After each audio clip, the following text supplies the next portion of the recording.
जय जगन्नाथ। जातक जिज्ञासा को आपण मानकु बहुत बहुत स्वागत। बंधुगण, आपणक घरे तो जातक थिबो। सेथिरे ज्योतिष महाशय एमिति एक कुंडलीर चित्र आंकी थांती। केही केही साधा सीधा तो केही केही एमिति सुंदर भावरे सजै थांती। एई चित्रटीर अर्थ कौन? एई चित्र कौन जानी हेबो भाग्य भविष्यत? ज्योतिष विषय किछि धारणा नथिबा व्यक्ति मानक मनरे एमिति प्रश्न उठिबा स्वाभाविक। जहार उत्तर हेला हाँ, आमर एई जन्म कुंडली भितर ही लुचि रहिछि आम समग्र जीवन कहानी, आम गत आगत भविष्यत। एई जन्म कुंडली मध्यरे एमिति किछि संख्या ओ किछि अक्षर लेखा जाई थाए जहाँकि प्रत्येक जातकरे भिन्न भिन्न। सेही संख्या और शब्द ही स्थिर करती आम भाग्य। से सबु धीरे धीरे आग को जानिबा। प्रथमे आसंतु एई चित्रटी को भल करी बुझिबा। आपण जदि ज्योतिष विद्या विषय किछि जानिबा को चाहुचंती ताहेले केतोटी मुख्य जिनिस को लेखि करी मने रखिबा को पड़िबो। वर्तमान देखंतु, ये गोटे जातक बा कुंडलीर चित्र। एई चित्रटी हेउची आमे जन्म नेइथिबा समय रे आकाशर छवि।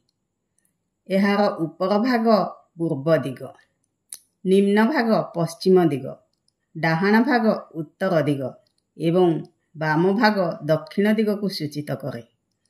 एई कुंडली को देखंतु, एठी आपण एमिति 12टी भाग पाइबे। एई मझी भागटी को वर्तमान पई छाड़ी दियंतु। बाकी एई जे 12टी भाग ताकू ज्योतिषीय भाषा रे भाव, स्थान, घर, गृह बा इंग्रजी रे हाउस बोली कहंती। वर्तमान ई पूर्व लेखा थिबा स्थान रु एहाकू आंटी क्लॉकवाइज नंबरिंग करि देबा। 1 2 3 4 5 6 7 8 9 10 11 12 बा प्रथम भाव, द्वितीय भाव, तृतीय भाव, चतुर्थ भाव, पंचम भाव, षष्ठ भाव, सप्तम भाव, अष्टम भाव, नवम भाव, दशम भाव, एकादश भाव एवं द्वादश भाव। एई प्रत्येक भावर किछि विशेषत्व रहिछि, किछि महत्व रहिछि। आज आमे सेई 12टी भावर महत्व विषय रे जानिबा। प्रथम भाव को लग्न भाव कहंती। जातक रे याकू ल लेखि चिन्हट करा जाए। लग्न भाव कहिले स्वयं निजे जातक। सेथिपाई एई भावटी सबुठारु गुरुत्वपूर्ण। एई भावरु जातकटीर देहर रंग, रूप, गठन, स्वभाव इत्यादि विषय रे सूचना मिले। एठी आपण कहिबे मोर तो अलगा स्थान रे ल लेखा जाइछि। आपणकर अलगा स्थान रे काहींकी ल लेखा जाइछि से कथा आगो को आपण जानि पारिबे। वर्तमान आसंतु द्वितीय भाव को। द्वितीय भाव धन भाव। जातकटी निज जीवन काल भितरे केते धन संचय करी रखि पारिबो ताहा एही भाव स्थिर करे। ता छड़ा एही भाव को वाणी और कुटुंब भाव मध्य कुहा जाए।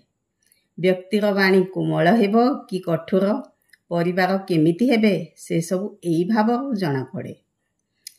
तृतीय भाव पराक्रम भाव। जातकर पराक्रम निष्ठा एही भाव जना पड़े। ता छड़ा एही भाव बुद्धिमतार सूचना दिए। छोट भाई भौणी सहित संपर्क एही भाव देखा जाए। सोशल मीडिया, छोट मोट यात्रा भी एही घरु आमे जानि पारिबा। चतुर्थ भाव सुख भाव। एही घर जातकर सुख शांति निर्धारण करे। भौतिक संपत्ति यथा जमी, बाड़ी, घर, गाड़ी एही भावरु आमे देखि पारिबा। चतुर्थ भाव आम माँ सहित भी संबंधित। माँ को सहित आम संपर्क केमिति रहिबो एही घरु देखा जाए। पंचम भाव हेउची संतान भाव। ସନ୍ତାନ ସୁଖ ମିଳିବ କି ନାହିଁ ଏହି ଗୃହରୁ ଜଣାପଡ଼େ। ତା ଛଡ଼ା ବ୍ୟକ୍ତିର ଜ୍ଞାନ, ପ୍ରେମ ସମ୍ପର୍କ ଏହି ଘରୁ ଦେଖାଯାଏ। ଯେହେତୁ ଏହି ଭାବ ସନ୍ତାନ ସହ ସମ୍ବନ୍ଧିତ, ତେଣୁ ନାରୀର ଗର୍ଭାଶୟ ତଥା ପୁରୁଷର ପୁରୁଷାର୍ଥ ମଧ୍ୟ ଏହି ଭାବରୁ ଦେଖାଯାଏ। ତା ଛଡ଼ା ବିଦ୍ୟା, ଯଶ, ଆତ୍ମ ଅଭିବ୍ୟକ୍ତି, ସୃଜନଶୀଳତା ଏହି ଘର ସହିତ ଯୋଡ଼ି ହୋଇ ରହିଥାଏ। ସେଥିପାଇଁ ଏ ଭାବଟି ମଧ୍ୟ ବହୁତ ମହତ୍ତ୍ୱପୂର୍ଣ୍ଣ। ଏବେ ଷଷ୍ଠ ଭାବ। ଷଷ୍ଠ ଭାବ ଶତ୍ରୁ ଭାବ। ଜୀବନରେ କେତେ ଓ କେମିତି ଶତ୍ରୁ ଆସିବେ ଏହି ଭାବରୁ ଜଣାପଡ଼େ। ଏହା ଛଡ଼ା ଏହି ଭାବରୁ ଋଣ ଓ ରୋଗ ବିଷୟରେ ମଧ୍ୟ ସୂଚନା ମିଳେ। ସେଥିପାଇଁ ଏହି ଭାବକୁ ଋଣ, ରିପୁ ଓ ରୋଗ ସ୍ଥାନ ମଧ୍ୟ କହନ୍ତି।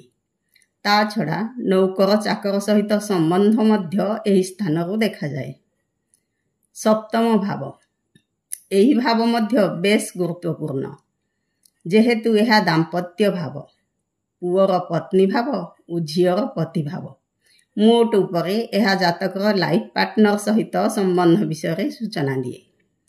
ଜୀବନସାଥୀ ଭଲ ହେଲେ ଘର ବୈକୁଣ୍ଠ, ଆଉ ଖରାପ ହେଲେ ଲୁହ ପୋଛୁଥିଲେ ବି ସରିବନି। ଜୀବନସାଥୀର ସ୍ୱଭାବ ସହିତ ଛାଡ଼ପତ୍ର, ଏକରୁ ଅଧିକ ବୈବାହିକ ଯୋଗ ମଧ୍ୟ ଏହି ସ୍ଥାନରୁ ଦେଖାଯାଏ। ଅଷ୍ଟମ ଭାବ। ଅଷ୍ଟମ ଭାବ ଆୟୁ ଭାବ। ଏହି ଘର ବ୍ୟକ୍ତିର ଆୟୁ ନିର୍ଦ୍ଧାରଣ କରେ। ମୃତ୍ୟୁ କେବେ ଓ କେମିତି ହେବ ଜଣାପଡ଼େ। ଏହି ଘର ଆକସ୍ମିକତା ସହିତ ଜଡ଼ିତ। ଆକସ୍ମିକ ଧନଲାଭ ହେଉ କି ଧନହାନି ଅବା ଆକସ୍ମିକ ଦୁର୍ଘଟଣା ଏହି ଘରୁ ଦେଖାଯାଏ। ଜ୍ୟୋତିଷ ବିଦ୍ୟାରେ ବ୍ୟକ୍ତିର ଆଗ୍ରହ ରହିବ କି ନାହିଁ ଏହି ଘର ନିର୍ଦ୍ଧାରିତ କରେ। ନବମ ଭାବ। ନବମ ଭାବ ଭାଗ୍ୟ ଭାବ। ବ୍ୟକ୍ତି କେତେ ଭାଗ୍ୟବାନ, କେଉଁ ବୟସରେ ଭାଗ୍ୟୋଦୟ ହେବ ଇତ୍ୟାଦି ଏହି ଭାବ ସ୍ଥିର କରେ। ଏହା ଛଡ଼ା ଏହାକୁ ଧର୍ମସ୍ଥାନ ମଧ୍ୟ କୁହାଯାଏ। ଦୂରଯାତ୍ରା, ବିଦେଶ ଯାତ୍ରା, ଉଚ୍ଚଶିକ୍ଷା ଇତ୍ୟାଦି ଏହି ଘରୁ ଦେଖାଯାଏ। ଚତୁର୍ଥ ସ୍ଥାନ ଯେମିତି ମାତା ସହିତ ସମ୍ବନ୍ଧିତ, ସେମିତି ନବମ ଭାବ ପିତାଙ୍କ ସହିତ ସମ୍ବନ୍ଧିତ। ପିତା, ଗୁରୁ ଓ ପିତୃସ୍ଥାନୀୟ ବ୍ୟକ୍ତିଙ୍କ ସହିତ ସମ୍ପର୍କ କିପରି ରହିବ ଏ ଭାବ ନିର୍ଣ୍ଣୟ କରେ। ଦଶମ ଭାବ। ଦଶମ ଭାବ କର୍ମ ଭାବ। ବ୍ୟକ୍ତିର ଜୀବିକା, କର୍ମ, କ୍ୟାରିୟର, ଚାକିରି ବାକିରି, ବେପାର ବାଣିଜ୍ୟ ଏହି ଘରୁ ଦେଖାଯାଏ। ଏକାଦଶ ଭାବ। ଏକାଦଶ ଭାବ ଆୟ ଭାବ। ଏହି ଘର ମଧ୍ୟ ଖୁବ୍ ଗୁରୁତ୍ୱପୂର୍ଣ୍ଣ। ଏହି ଭାବରୁ ବ୍ୟକ୍ତିର ଆୟ ସମ୍ବନ୍ଧରେ ସୂଚନା ତ ମିଳେ, ତା ଛଡ଼ା ତା ଇଚ୍ଛା ଅଭିଳାଷ ପୂର୍ଣ୍ଣ ହେବ କି ନାହିଁ ସେ ବିଷୟ ମଧ୍ୟ ଏହି ଭାବ ନିର୍ଦ୍ଧାରଣ କରେ। ତା ସହିତ ବଡ଼ ଭାଇ ଭଉଣୀ ସହିତ ସମ୍ବନ୍ଧ, ସମାଜ ପ୍ରତି ଦୃଷ୍ଟିକୋଣ, ସଂଗଠନ, ସାଂଗଠନିକ କାର୍ଯ୍ୟାବଳୀ ମଧ୍ୟ ଦେଖିହୁଏ। ଦ୍ୱାଦଶ ଭାବ। ଦ୍ୱାଦଶ ଭାବ ମୋକ୍ଷ ଭାବ। ଏହି ଭାବରୁ ବ୍ୟୟ, କ୍ଷତି ଇତ୍ୟାଦି ଦେଖାଯାଏ। ଦ୍ୱାଦଶ ଭାବ ଜାତକର ଶୟନ କକ୍ଷ ବି। ହସ୍ପିଟାଲ, ମାଲି ମକଦ୍ଦମା, କୋର୍ଟ କଚେରୀ ମଧ୍ୟ ଏହି ଭାବରୁ ଦେଖାଯାଏ। ବିଦେଶରେ ବାସସ୍ଥାନ ଯୋଗ ମଧ୍ୟ ଏହି ଭାବରୁ ଜଣାଯାଏ। ବନ୍ଧୁଗଣ, ମାତ୍ର 12ଟି ଭାବ। ତା ଭିତରେ ବ୍ୟକ୍ତିର ତମାମ ଜୀବନ ରହସ୍ୟ ଲୁଚି ରହିଛି। ଗୋଟିଏ ଗୋଟିଏ ଭାବ ଆମକୁ ବହୁତ କିଛି କହେ, ଅନେକ ଦିଗକୁ ଇଙ୍ଗିତ କରେ। ସେଥିରୁ କେତୋଟି ମୁଖ୍ୟ ବିନ୍ଦୁ ବିଷୟରେ ଆଜି ଆମେ ଜାଣିଲେ। ଯଦି ଆପଣଙ୍କୁ ଭଲ ଲାଗିଥିବ ତେବେ ଲାଇକ୍, କମେଣ୍ଟ ନିଶ୍ଚୟ କରିବେ। ଆଜି ପାଇଁ ଏତିକି। ରହୁଛି। ନମସ୍କାର।